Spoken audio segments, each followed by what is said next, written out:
Hello, hello there. I am so honored and privileged that I have the opportunity to speak to you guys through video today. So I want to thank Britta for this opportunity. In case we haven't had the chance to meet in person yet, my name is Skyla Mann, and I am a Young Living Diamond who has been with Young Living for about 10 and a half years. And we are absolutely loving the opportunities, both in wellness, physical wellness, financial wellness, all kinds of avenues. We love everything that Young Living has brought to our family, and we sincerely want the best for you. So I love what your leaders have created for you today. Obviously, I'm not there, but I have been privy to hearing some of the ideas from Britta over the past few months, and I think it's really cool. So servant leadership is something that is very near and dear to my heart. I think it is one of the flavors of magic sauce. There might be more than one kind of sauce that you need to get to diamond, but I really do believe that servant leadership is one of those magic sauce ingredients that will make your journey much easier and go much faster. So Britta had asked if I would share with you a little bit about what servant leadership looks like for a blue personality. Now, I don't know who she's calling blue. Yes, I do. I'm very blue. And in case you're new to the colors, the color personalities, or the Enneagram or any of that stuff, blues tend to be extroverts. They tend to love relationships and people. The more people, the better. And we are fairly fast-paced. We tend to be visionaries. So that's a really polite word for saying that we generate a lot of ideas fast. We don't always act on everything, but we have the potential to create a lot of ideas fast. So all of that is very true for me. And at the same time, I will say that servant leadership is incredibly important. So I made a few notes here. Both the things that I believe are blessings to me because I am a blue personality, in terms of servant leadership, and the things that are a struggle for me because I am a blue. Okay. And we know personality types, I don't love everything about them because I don't want to pigeonhole anybody. I definitely have a red streak. I can be very yellow at times. I don't have a ton of green in me, except if green tendencies can be made into an IPA. I have been known to make some spreadsheets periodically. So, but in terms of helping take care of your team and loving on people really, really well, servant leadership is wildly important. So for me, some of the strengths that I feel like my personality type works well is that I see myself as a professional encourager.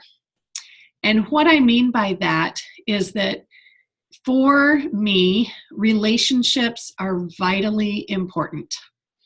I can stay awake at night thinking about how can I connect with this person so that they can see my heart. Because I know that once people can see your heart and they know that you're in it for them, not just for yourself, everything changes. And they suddenly become much more coachable because it doesn't feel like you're just telling them what to do. They understand that your suggestions have a heart-centered purpose. And that makes business easier, but it also blesses your life a lot more. I am definitely one that values relationships. And I think as a lot of blues might agree, the more the merrier. So I value my close friends, but I want to have relationship with a lot of people. So I take it on as a challenge as a diamond leader to see how many people, when I open up my virtual office, how many of those names do I actually know? Do I know the the person on my 13th level? Do I know their kids' names? Do I know their pets' names? Do I know what they did on their last date? And I don't mean to sound like a stalker, but I just mean get involved in your people's lives, because again, it goes back to nobody cares how much you know until they know how much you care. You've heard that a million times, but guess what, friends? It's actually true. Okay. Blues tend to be very noisy, and sometimes we laugh a lot. And I don't really know what that has to do with servant leadership, but you just need to know that I'm noisy and I do laugh a lot. We tend to live out loud. And I don't just mean loudly in that sense. I mean, I'm not a very private person. So I think of myself as kind of an open book, which means I'm not hiding anything from my team. I sleep better at night knowing that what you see is exactly what you're going to get. And the same Skyla that you see in a video on Facebook is the same Skyla that you're going to meet at an event or at convention or at THQ. I do not have the brain capacity to be one person online and a different person in real life. That would stress me out.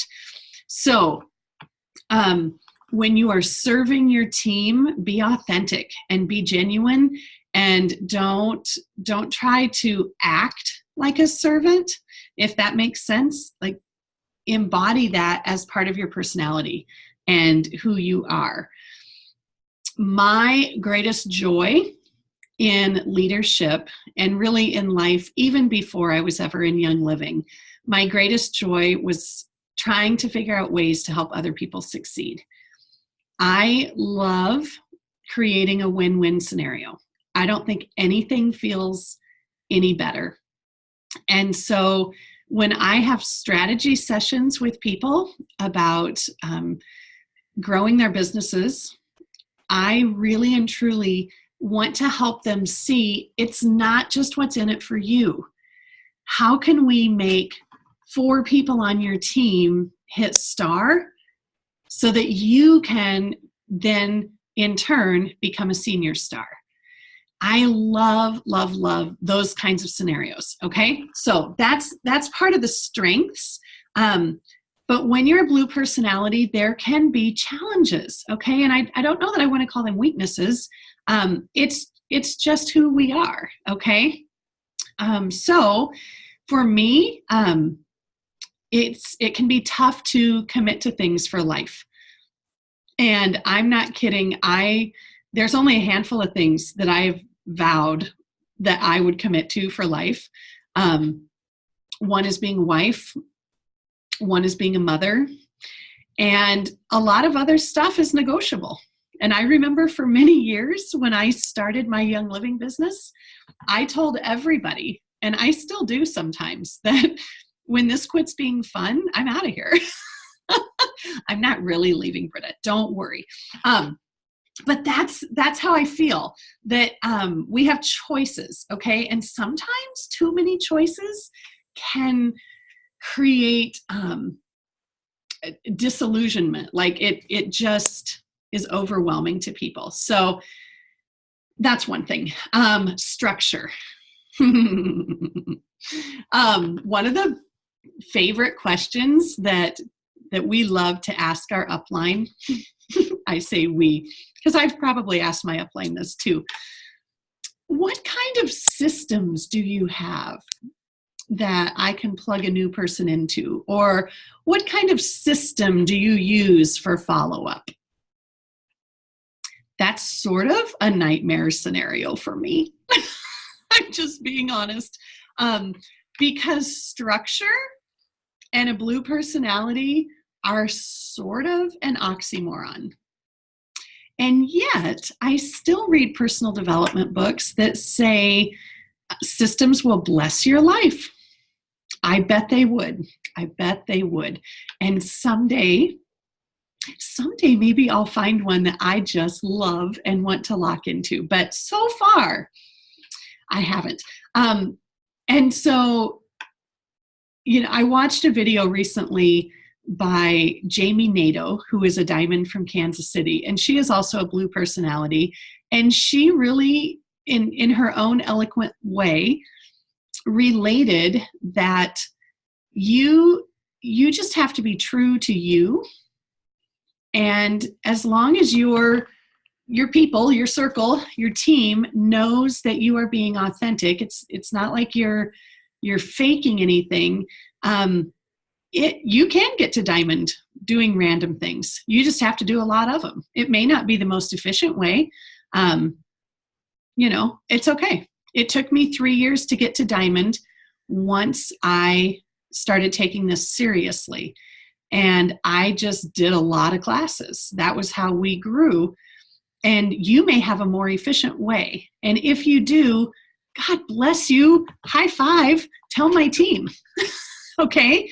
But what I would suggest is find your style and stick to it. Okay?